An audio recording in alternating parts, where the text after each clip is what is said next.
வணக்கம் நண்பர்களே. கூலி திரைப்படத்தை பற்றிய பொதுமக்களின் கருத்துக்களை பற்றி இன்னைக்கு நாம பார்க்க போறோம். நிறைய பேர் படம் பார்த்துட்டு அவங்க விமர்சனங்களை சொல்லியிருக்காங்க. அதை நாம 3 பிரிவா பிரிச்சு, அதாவது நெகட்டிவ், பாசிட்டிவ் அப்புறம் கலவையான விமர்சனங்கள்னு பார்க்க போறோம். முதல்ல எதிர்மறையான கருத்துக்களை பார்ப்போம். கூலி திரைப்படம் லோகேஷ் கனகராஜோட மோசமான படங்களுள் ஒன்னு. பணமும் நேரமும் வீணாயிடுச்சுன்னு பலரும் சொல்லியிருக்காங்க. கதை சுத்தமா இல்ல, திரைக்கதை சரியில்லை, போரிங்கா இருக்குன்னு நிறைய பேர் வருத்தம் தெரிவிச்சிருக்காங்க. இது லோகேஷ் படம் மாதிரியே இல்லைன்னு சிலர் குறிப்பிட்டிருக்காங்க. ஆமீர் கான் கேரக்டரை சரியா பயன்படுத்தல, இரண்டாம் பாதி ரொம்பவே ஸ்லோவா போகுது, லாஜிக் மிஸ்டேக்ஸ் நிறைய இருக்குன்னு சொல்லியிருக்காங்க. ஒருத்தர் லோகேஷ் கனகராஜ் விக்ரம் படத்துக்கு அப்புறம் டைரக்ஷனுக்கு குட்பை சொல்லி இருக்கணும்னு கூட கமெண்ட் பண்ணியிருக்கார். இன்னொருத்தர் படம் முழுக்க சண்டை காட்சி தான், கதைன்னு கேட்டா எதுவும் இல்லைன்னு சொல்லியிருக்கார். மொத்தத்தில் கூலி திரைப்படம் ரஜினி ரசிகர்களுக்கு ஒரு கொண்டாட்டமாக இருந்தாலும் லோகேஷ் கனகராஜ் ரசிகர்களுக்கு கொஞ்சம் ஏமாற்றத்தை தந்திருக்கிறது என்பதே பொதுவான கருத்தாக இருக்கு. இருந்தாலும் படம் வெளியாகி என்னென்ன ரெக்கார்ட்ஸ் எல்லாம் பண்ண போகுதுன்னு பொறுத்திருந்து பார்க்கலாம்.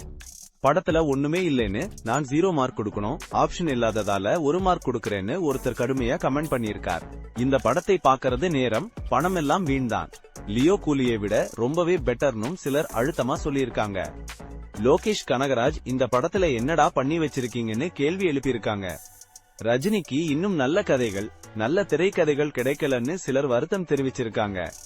மொத்தத்துல லோகேஷ் ஃபேன்ஸ் அதிகமா எதிர்பார்த்து ரொம்பவே ஏமாற்றம் அடைந்திருக்காங்கன்னு நெகட்டிவ் கமெண்ட்ஸ்ல இருந்து தெரியுது. அடுத்ததா திரைப்படத்துக்கு நல்ல வரவேற்பு கொடுத்தவங்களோட கருத்துக்களை பாப்போம். தலைவர் நிரந்தரம், தலைவர் வெறித்தனம், மாஸ், பவர்புல்னு ரஜினி ரசிகர்களுக்கு படம் ஒரு விருந்தா அமைஞ்சிருக்கு.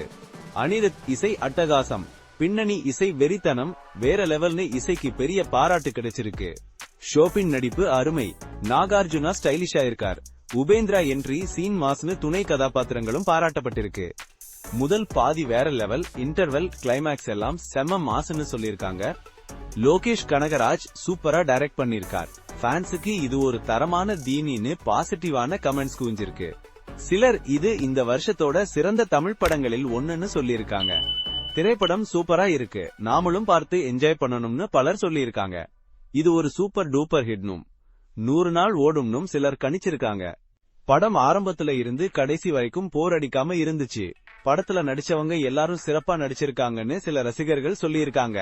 கடைசியா ஆவரேஜ்னு சொல்லியிருக்கவங்க அல்லது கலவையான விமர்சனம் கொடுத்தவங்களோட கருத்துக்களை பாப்போம்.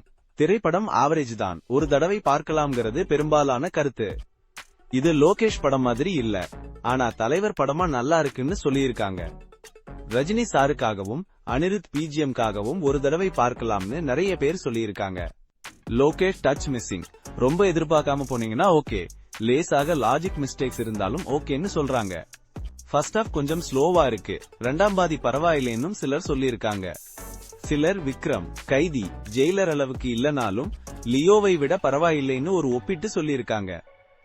ஆமீர் கான் கேரக்டரை இன்னும் நல்லா பயன்படுத்தி இருக்கலாம். உபேந்திராவுக்கு பெரிய வசனங்கள் இல்லை, கதையில் சில கோளாறுகள் இருக்குன்னு குறிப்பிட்டு சொல்லியிருக்காங்க. மொத்தத்துல படத்துல நல்ல விஷயங்களும் இருக்கு, அதே சமயம் சில குறைகளும் இருக்குன்னு இந்த வகை விமர்சனங்கள் சொல்லுது. ஆக மொத்தத்துல கூலி திரைப்படம் லோகேஷ் கனகராஜ் ரசிகர்களுக்கு ஒரு கலவையான அனுபவத்தையும் ரஜினி ரசிகர்களுக்கு ஒரு தீனியாகவும் அமைஞ்சிருக்குன்னு சொல்லலாம். இந்த விமர்சனங்கள் பத்தி உங்க கருத்து என்னன்னு கமெண்ட்ல சொல்லுங்க. அடுத்த வீடியோல சந்திக்கலாம். நன்றி. முதல் பாதி பரவாயில்லை, ஆனால் இரண்டாம் பாதி சுமாராக இருந்தது என்றும், கதை ரொம்ப மெதுவாக நகர்ந்தாலும் ரஜினி சாரோட ஆக்ஷன் காட்சிகள் படத்துக்கு வலு சேர்க்குது என்றும் கலவையான விமர்சனங்கள் வந்திருக்கு. ஆமீர் கான், உபேந்திரா போன்ற நடிகர்களை இன்னும் நன்றாக பயன்படுத்தி இருக்கலாம் என்றும், இது ஒரு ரசிகர்களுக்குரிய படம் என்றும் சொல்லப்பட்டிருக்கு. சில ரசிகர்கள் ரொம்பவும் உணர்ச்சி வசப்பட்டு இந்த படத்தை பிடிக்காதவர்கள் எல்லாரும் இப்படித்தான் என்று கடுமையா கருத்து தெரிவித்திருக்காங்க. படத்துக்கு ஏ சர்டிபிகேட் கொடுத்தது ஏன் என்றும், இதை UA ஆக கொடுத்திருக்கலாம் என்றும் சிலர் கேள்வி எழுப்பியிருக்காங்க. படத்தின் பட்ஜெட் மற்றும் வசூல் பற்றி சில கருத்துக்களும் முன்வைக்கப்பட்டுள்ளன. சில ரசிகர்கள் படத்தின் பின்னணி இசை நன்றாக இருந்தாலும் திரைக்கதை மெதுவாக இருந்ததாக குறிப்பிட்டுள்ளனர். ஒரு ரசிகர் படத்தில் வில்லன் யார் என்பதில் குழப்பம் இருப்பதாகவும், அமீர்கான் கதாபாத்திரம் வீணடிக்கப்பட்டதாகவும் தெரிவித்துள்ளார். என்ன சொல்லுது? சேனலை சப்ஸ்கிரைப் பண்ணுங்க. இந்த வீடியோ பிடிச்சிருந்தா லைக் பண்ணுங்க, ஷேர் பண்ணுங்க. அடுத்த வீடியோல பார்ப்போம்.